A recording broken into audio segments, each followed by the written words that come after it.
Upon meeting the president in the last month over different issues, traders were granted a window of forgiving them all penalties which had accrued on Efris non-compliance.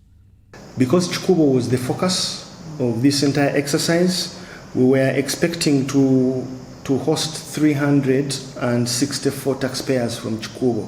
Those are the taxpayers who received penalties for non-issuance of e-receipts. However, as of yesterday, we had worked on 144. The Uganda Revenue Authority established a special desk to work on the process of reversing Efris penalties as directed by the president. Traders were invited to physically submit their request forms for consideration. Because it is the law, the Tax Procedures Code Act, that stipulates how a penalty is issued and also how the penalty is to be reversed. You'll find that the reversal mechanism requires a physical presence, requires a formal request, and then also for one to get a formal response. According to the tax body, at least 61% have turned up for this exercise, while others have deliberately failed to apply despite being candidates of this window. This is attributed to the negative propaganda and misinformation about the exercise. It remains on the books of the taxman. That is tax that ought to be collected, and it will be collected. So it is important for people to know that when there is an opportunity like the amnesty by the directive of His Excellency the President to waive these penalties, that is a moment anyone should be able to exercise. Somebody should welcome, somebody should jump on such an opportunity. In this Efris penalty reversal exercise, URA estimated at least 55 billion shillings to be reversed, but according to the preliminary data, only 22.5 billion shillings have been registered in these applications.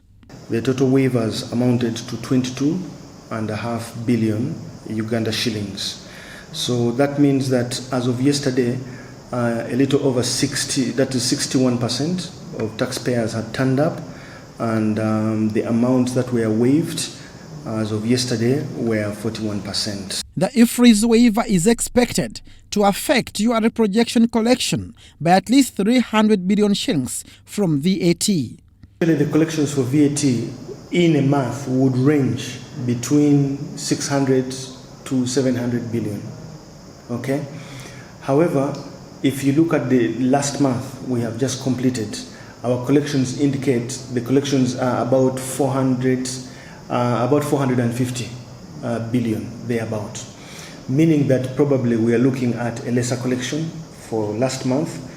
This will ultimately affect the country's budgetary framework because the body cannot raise the estimated 3.5 trillion shillings. If you can couple the issues that we have taken a sizable amount of time without enforcement, without the fear of people being penalized, which affects compliance, we are yet to see what exactly the results will look like. But probably we expect them to be probably not the picture as anticipated. The 7 days period for Efris penalty waiver has expired. However, the tax body has established another window where traders can go and submit their applications. The next meeting of traders with the president is expected on the 20th of June 2024. Abdul Nasir Lubwama and Rogers Komagum for UBC.